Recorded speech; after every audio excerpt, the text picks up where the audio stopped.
जय सिया राम। हम सब मिलकर श्री प्रिया दास जी द्वारा रचित ग्रंथ श्री भक्तमाल में, जो कि श्री नाभा दास जी के हृदय में प्रकाशित हुआ और उन्होंने अपने शिष्य प्रिया दास जी से इसका लेखन करने को कहा और श्री प्रिया दास जी ने अपनी लेखनी से, छंद और छप्पों से इस ग्रंथ को हम सबको प्रदान किया। उस श्री भक्तमाल ग्रंथ में भगवान की माया को जीत लेने वाले भक्तों के चरित्र को पढ़ रहे हैं, सुन रहे हैं और मनन कर रहे हैं। कल हमने श्री संजय जी के चरित्र के बारे में सुना, पढ़ा। आज हम श्री शमीक जी, परम तपस्वी श्री शमीक जी वन में गौओं के रहने के स्थान में बैठते और गौओं का दूध पीते समय बछड़ों के मुख से जो फेन निकलता उसी को पाकर निरंतर तप में रहते।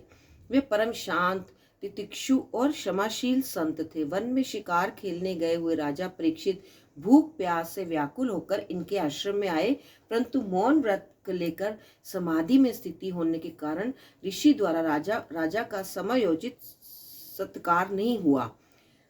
अत्यंत श्रद्धा और त्रिषित जो राजा परीक्षित थे, मुनि की स्थिति को बिना समझे ईर्ष्या और क्रोध से वशीभूत होकर धनुष की कोर से ऋषि के गले में मृतक सांप को डालकर घर चले आए। तब ऋषि कुमार श्रृंगी को पता चला तो राजा के व्यवहार से क्षुभित होकर उन्होंने शाप दिया कि आज से 7वें दिन राजा परीक्षित को तक्षक नाग डस लेगा। जिस समय ब्रह्म ऋषि शमीक को यह मालूम हुआ, उन्होंने अपने पुत्र का अभिनंदन नहीं किया। उनकी दृष्टि में परीक्षित शाप के योग्य नहीं थे। उन्होंने कहा, मूर्ख बालक, तूने थोड़ी सी गलती के लिए इतना बड़ा शाप दिया, बहुत बड़ा अपराध किया है। तुझे भागवत स्वरूप राजा को साधारण मनुष्य के समान नहीं समझना चाहिए। राजा ईश्वर का अंश होता है। जिस समय राजा का रूप धारण करके भगवान पृथ्वी पर नहीं दिखाई देंगे, उस समय अराजकतावश निरकुंज प्रजा मनमाना आचरण करने लग जाएगी। तब उनके अपराधों के साथ हमारा कोई संबंध ना होने पर भी वह हम पर भी लागू होगा। सम्राट परीक्षित तो बड़े यशस्वी और धर्म धुरंधर है। उन्होंने बहुत से अश्वमेध यज्ञ किए हैं, भगवान के प्यारे भक्त हैं। वे ही राजऋषि भूख प्यास से व्याकुल होकर हमारे आश्रम आए। वे शाप के योग्य कदापि नहीं है। इस नासमझ बालक ने हमारे निष्पाप राजा का अपराध किया है। सर्वात्मा भगवान कृपा करके इसे क्षमा करें। महामुनि शमीक को पुत्र के अपराध पर बड़ा पश्चाताप हुआ। राजा परीक्षित ने जो उनका अपमान किया था, उस पर तो उनका ध्यान ही नहीं गया। यही साधु पुरुषों के स्वभाव की विशेषता है। तत्पश्चात महर्षि शमीक ने अपने गौर मुख नाम वाले परम संयमी शिष्य द्वारा राजा को शाप की सूचना भेजी और स्वयं राजा की मंगल कामना की। इस तरह से आगे हम श्री उत्तानपाद जी के बारे में पढ़ते हैं। महाराज उत्तानपाद स्वयंभू मनु के ज्येष्ठ पुत्र थे। इनकी 2 रानियां थी, सुनीति और सुरुचि। परम भागवत ध्रुव इन्हीं महाराज उत्तानपाद के पुत्र थे। इसका विवरण हम पहले भी कर चुके हैं। आगे हम श्री याज्ञवल्क्य जी का चरित्र पढ़ते हैं। ये ब्रह्मा जी के अवतार थे। एक समय की बात है, ब्रह्मा जी यज्ञ कर रहे थे। ब्रह्मा जी की पत्नी सावित्री के आने में देर हुई और शुभ मुहूर्त बीता जा रहा था।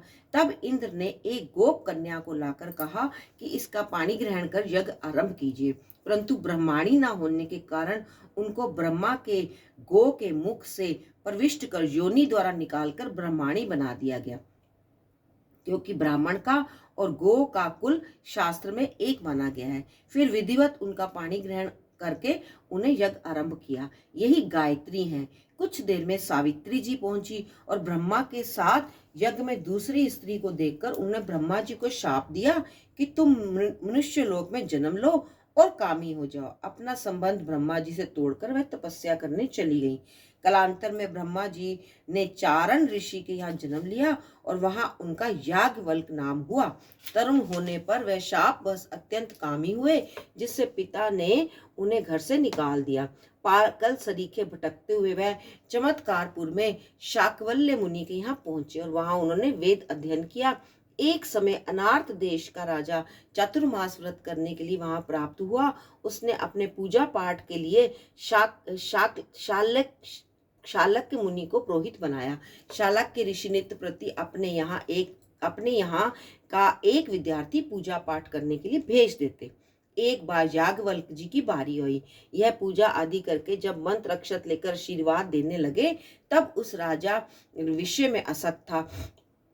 अतः उसने कहा कि ये लकड़ी जो पास ही पड़ी है, इस पर अक्षत डाल दो। याज्ञवल्क जी अपमान समझकर क्रोध में आकर आशीर्वाद के मंत्राक्ष काष्ठ पर छोड़कर चले गए।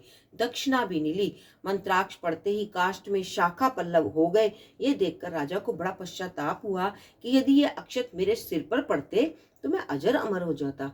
दूसरे दिन राजा ने मुनि से कहलाया कि आज भी उसी शिष्य को भेजिए, परंतु उन्होंने कहा कि उसने हमारा अपमान किया, इसलिए हम वहां नहीं जाएंगे। तब मुनि ने कुछ दिन और विद्यार्थियों को भेजा। राजा विद्यार्थियों से दूसरे काष्ठ पर आशीर्वाद छुड़वा देता, परंतु किसी के भी मंत्र अक्षत से काष्ठ हरा भरा ना हुआ। यह देखकर राजा ने स्वयं जाकर आग्रह किया कि आप याज्ञवल्क जी को ही भेजें, परंतु उन्होंने साफ मना कर दिया। मुनि को इस पर क्रोध आया। उन्होंने कहा कि गुरु जो शिष्य को एक भी अक्षर प्रदान करता है, पृथ्वी में ऐसा कोई द्रव्य नहीं है जो शिष्य देकर उससे ऋण हो जाए। उत्तर में याज्ञवल्क जी ने कहा, जो गुरु अभिमानी हो, कार्य अकार्य, क्या करना है क्या नहीं करना को नहीं जानता, ऐसा दुराचारी चाहे वह गुरु ही क्यों ना, उसका परित्याग कर देना चाहिए। तुम हमारे गुरु नहीं, हम तुम्हें छोड़ जाते हैं। ये सुनकर शालक्य ने अपनी विद्या लौटा देने को कहा और अभिमंत्रित जल दिया और इसे पीकर वमन कर दो। याज्ञवल्क जी ने वैसा ही किया। अन्न के साथ वह सब विद्या उगल दी। विद्या निकल जाने पर वे मूढ़ बुद्धि हो गए। तब उन्होंने हटकेश्वर में जाकर सूर्य की 12 मूर्ति स्थापित कर सूर्य की उपासना की। बहुत काल बीतने पर सूर्यदेव प्रकट हुए और वर मांगने की इच्छा की। याज्ञवल्क जी ने प्रार्थना की कि मुझे 4 वेद सांगोपांग पढ़ा दीजिए। सूर्य ने कृपा करके उन्हें वह मंत्र बतलाया जिससे वह सूक्ष्म रूप धारण कर सके और कहा, तुम सूक्ष्म शरीर से मेरे रथ के घोड़ों के कान में बैठ जाओ, मेरी कृपा से तुम्हें ताप नहीं लगेगा। मैं वेद पढ़ाऊंगा, तुम बैठे बैठे सुनना। इस तरह याज्ञवल्क जी ने सूर्य से सांगोपांग 4 वेद पढ़ लिए। ये सब स्कंद पुराण में कथा आती है। श्री भागवत जी में इनकी कथा इस प्रकार है। याज्ञवल्क जी ने ऋग्वेद संहिता वाष्कल्य मुनि से और वाष्कल्य ने पैल से सुनी। पैल ने श्री व्यास जी से पढ़ी। इस प्रकार यजुर्वेद संहिता व्यास जी ने अपने शिष्य वैशंपायन जी से कही। वैशंपायन जी ने याज्ञवल्क जी से पढ़ी। एक बार वैशंपायन जी को ब्रह्म हत्या लगी। हत्या लगने का प्रसंग इस प्रकार है कि एक बार समस्त ऋषियों ने किसी विषय में संबंध में विचार करने के लिए सुमेरु पर्वत पर एक सभा का आयोजन किया, निश्चय किया।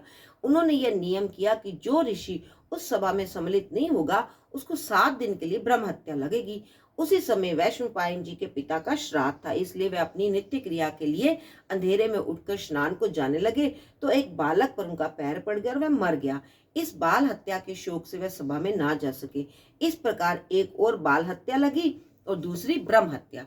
इन्हीं 2 हत्याओं के निवारणार्थ वैशंपायन जी ने अपने सभी शिष्यों से प्रायश्चित करने को कहा। तब उनके शिष्य चारक अविद्य से हत्या दूर करने वाले व्रत का आचरण किया।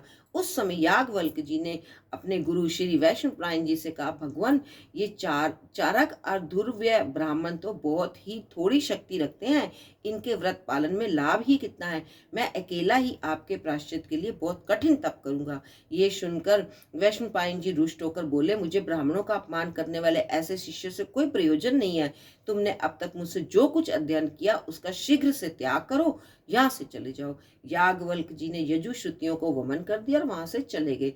उस वमन रूप में पड़े हुए यजुर्वेद के अत्यंत सुरम्य मंत्रों को देखकर अनन्य मुनियों ने लोलुप्ता वंश तीतर का रूप धारण करके उसे ग्रहण कर लिया। तीतर रूप इसलिए धारण किया कि ब्राह्मण रूप में वमन को कैसे निकले। यही कारण है कि वह अत्यंत मनोहर यजु शाखा तैत्तिरीय शाखा कहलाती है। तत्पश्चात याज्ञवल्क जी ने वैशंपायन जी भी जिनको ना जानते हो ऐसी यजु श्रुतियों की प्राप्ति के लिए सूर्य भगवान की आराधना की। इनकी उपासना से प्रसन्न होकर भगवान सूर्य ने अश्वरूप धारण कर उनकी कामना रूपी उन्हें वैसे ही यजु श्रुतियां प्रदान की। वही वाजसेन्य शाखा के नाम से प्रसिद्ध हुई। वाजसेनी संहिता के आचार्य होने पर इनका नाम वाजसेन्य भी हुआ।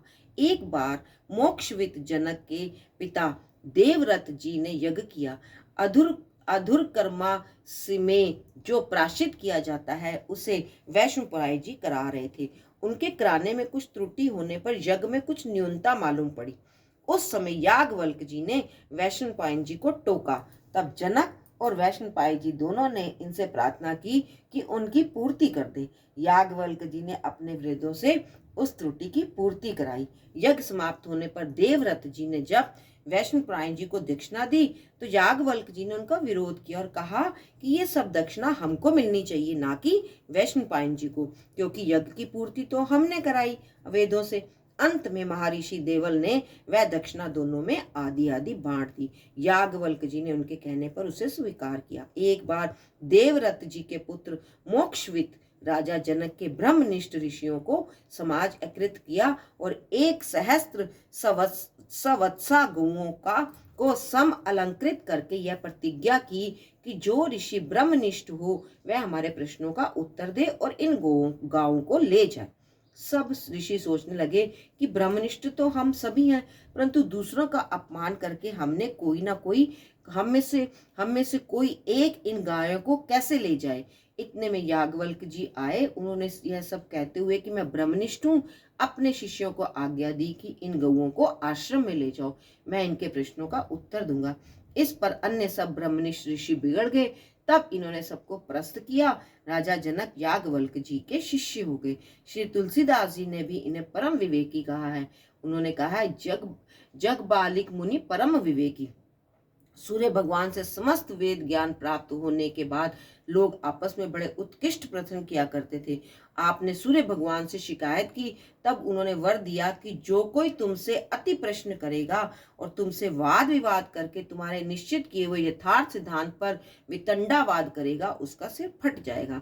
वर्णन आया है कि शालक्य मुनि ने याज्ञवल्क्य जी का उपहास किया तो उनका सिर फट गया। तभी से सब लोग उनसे प्रश्न करने से डरने लगे। इन्होंने श्री काकभुशुंडी जी से श्री रामचरितमानस श्रवण किया और महर्षि भारद्वाज को सुनाया। तेहि सन जग बालिक मुनि पावा, तिन पुनि भारद्वाज रुचि गावा। इस प्रकार पृथ्वी पर राम कथा का प्रचार करने में इनका अत्यंत महत्वपूर्ण योगदान है। जय सिया राम, जय सिया राम, जय सिया राम।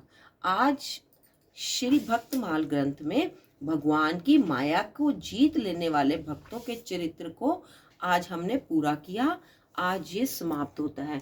कल से हम इसी ग्रंथ में भगवान की और लीलाओं के जो भक्त हैं उनके चरित्र को पढ़ेंगे, सुनेंगे और मनन करेंगे। जय सिया राम।